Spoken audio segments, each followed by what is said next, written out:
میرے بھائیوں، آج کے اس خطاب میں آپ کے سامنے جو ٹاپک اٹھا رہا ہوں وہ ٹاپک بہت روکھا ٹاپک ہے۔ عام طور پر لوگ اب زیادہ اس پر بولتے نہیں ہیں، یا بولتے ہیں تو سننے والوں کو اس میں بالکل کوئی مزہ نہیں آتا ہے۔ لیکن میں نے جان بوجھ کر اس ٹاپک کو اٹھایا ہے یہ بتانے کے لیے کہ جس چیز سے آج ہم دور ہیں وہی چیز اسلام کی اساس ہے، بنیاد ہے، اور وہ ہے توحید۔ سارے نبیوں کی دعوت اور سارے نبیوں کا مشن اور سارے پیغمبروں کا مشن یہی دعوت توحید تھی۔ ایک اللہ سے جوڑا جائے، ایک اللہ سے رشتہ مضبوط کیا جائے۔ توحید صرف یہی نہیں ہے کہ ہم اللہ کو ایک مان لیں، توحید کا معنی ہی یہ ہے کہ ہم اللہ کو معبود بھی مانیں، مسجود بھی مانیں، اسی پر ہمارا توکل بھی ہو اور اسی پر ہمارا کما حقہ بھروسہ ہو، اور اسی مشن کے لیے، اسی پیغام کے لیے سارے نبیوں کو اللہ تبارک و تعالی نے اتارا اور بھیجا ہے۔ وَلَقَدْ بَعَثْنَا فِي كُلِّ أُمَّةٍ رَسُولًا أَنِ اعْبُدُوا اللَّهَ وَاجْتَنِبُوا الطَّاغُوتَ۔ ہم نے ہر قوم کے اندر، ہر امت کے اندر ایک رسول بھیجا۔ وَلَقَدْ بَعَثْنَا فِي كُلِّ أُمَّةٍ رَسُولًا، ہر امت کے اندر ہم نے ایک رسول بھیجا۔ اس بات کو ذہن میں رکھیے کہ ہر قوم میں، ہر امت میں ایک رسول آیا، اور اس رسول کی دعوت کیا تھی؟ اس رسول کا پیغام کیا تھا؟ اَنِ اعْبُدُوا اللَّهَ، اے لوگو ایک اللہ کی عبادت کرو، اسی کی پوجا کرو، اسی کی پرستش کرو، اسی کی بھکتی کرو، اس کے علاوہ تمہارا کوئی معبود نہیں ہے۔ اللہ تبارک و تعالیٰ نے محمد رسول اللہ صلی اللہ علیہ وسلم کو بھی حکم دیا کہ آپ بھی اہل کتاب کو نمنترن دو، ان کو دعوت دو، ان کو بلاؤ، اور کس انداز سے بلاؤ؟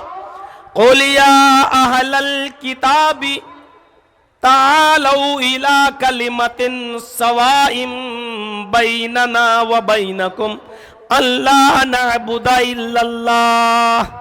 اے محمد صلی اللہ علیہ وسلم، آپ اعلان کر دیجئے، اناؤنسمنٹ کر دیجئے، اے اہل کتاب، اے یہود و نصارہ، اے وہ لوگوں جن کو کتاب دی گئی ہے، آؤ ایک ایسے کلمے کی طرف، تعالوا الی کلمۃ سواء بیننا وبینکم، آؤ ایک ایسے مول منتر کی طرف، آؤ ایک ایسے کلمے کی طرف جو ہمارے اور تمہارے درمیان برابر ہے۔ اور وہ کلمہ کیا ہے؟ جو سب کا کلمہ ایک ہے، ان لا نعبد الا اللہ۔ وہ کلمہ کیا ہے؟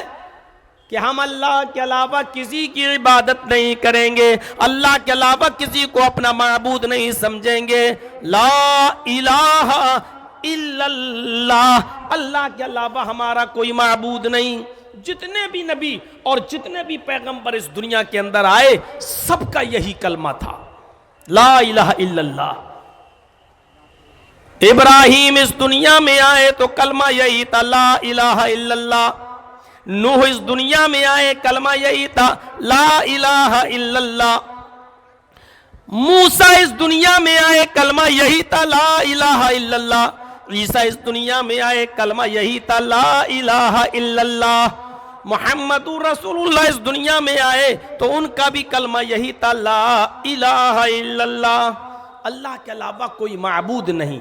میرے بھائیوں، ہم بھلے ہی اس جملے کو معمولی سمجھیں اور اس کو زیادہ اہمیت نہ دیں، لا الہ الا اللہ، لا الہ الا اللہ کیا ہے؟ بس سب پڑھتے ہیں لا الہ الا اللہ، نہیں، یہ ہماری زبانوں پر بہت آسان جملہ تو ہے لا الہ الا اللہ، لیکن اس بات کا اندازہ آپ اس کلمے کی اہمیت کا، اس کی فضیلت کا، اس کے بڑے ہونے کا، اس بات سے آپ اندازہ لگائیں کہ حضرت موسیٰ علیہ السلام نے اللہ سے عرض کیا، حضرت موسیٰ نے اللہ رب العالمین سے عرض کیا ہے کہ اللہ مجھے کوئی ایسا وظیفہ بتا۔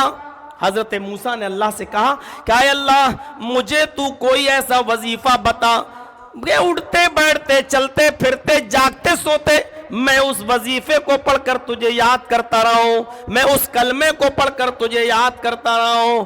آواز آئی، اللہ رب العالمین نے موسیٰ سے فرمایا موسیٰ تم اٹھتے بیٹھتے چلتے پھرتے ہر وقت اسی کلمے کو پڑھا کرو، لا الہ الا اللہ۔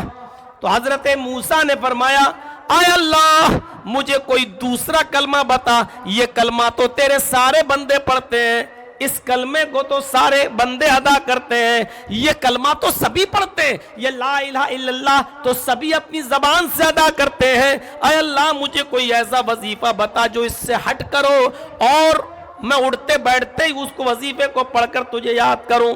تو اللہ رب العالمین نے موسیٰ سے فرمایا اے موسیٰ اسی کلمے کو پڑھو، تم جانتے نہیں ہو کہ یہ کلمہ کیا ہے، یہ وظیفہ کیا ہے۔ فرمایا اگر ساری دنیا کی زمین اور آسمان سب کو ترازو کے ایک پلڑے پہ رکھ دیا جائے اور لا الہ الا اللہ کو ترازو کے دوسرے پلڑے پہ رکھ دیا جائے اور ترازو اٹھائی جائے تو زمین و آسمان کا پلڑا اٹھ جائے گا اور لا الہ الا اللہ کا پلڑا جھک جائے گا۔ لا الہ الا اللہ یہ ساری زمین اور سارے آسمانوں سے زیادہ بھاری ہے، اے موسیٰ مجھے یہی وظیفہ پسند ہے، مجھے یہی کلمہ پسند ہے۔ میرے بھائیوں اس کلمے سے ہمیں اور آپ کو اپنا رشتہ مضبوط کرنا ہے۔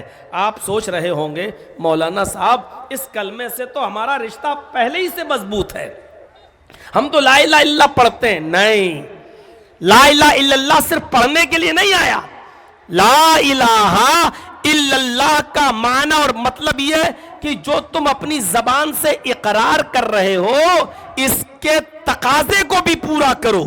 لا الہ الا اللہ، اللہ کو اگر معبود مان رہے ہو تو یاد رکھو صرف زبان سے معبود نہیں، ایسا نہ ہو کہ تم لا الہ الا اللہ بھی پڑھ رہے ہو اور حاجت روائی و مشکل کشائی کے لیے تم مدد کسی اور سے طلب کر رہے ہو۔ لا الہ الا اللہ تو تم پڑھ رہے ہو لیکن حاجتیں کسی اور سے طلب کر رہے ہو، لا الہ الا اللہ تو پڑھ رہے ہو لیکن سجدہ کسی اور کے سامنے کر رہے ہو، لا الہ الا اللہ تو پڑھ رہے ہو، اپنے گلوں میں تعویذ اور گنڈے بھی لٹکائے پھر رہے ہو، توکل کسی اور کے اوپر بھی کر رہے ہو۔ تو لا الہ الا اللہ پڑھو لیکن اس کے تقاضے کو بھی پورا کرو۔ سارے نبیوں کی یہی دعوت تھی، موسیٰ، عیسیٰ، ابراہیم، نوح سب کی یہی دعوت تھی، لا الہ الا اللہ، ایک اللہ کی عبادت کرو۔ دنیا میں کوئی مذہب ایسا نہیں ہے، آج کی تاریخ میں بھی دنیا میں کوئی مذہب ایسا نہیں ہے جو مذہب ایک اللہ کی عبادت، پرستش اور پوجا سے ہٹ کر کسی اور چیز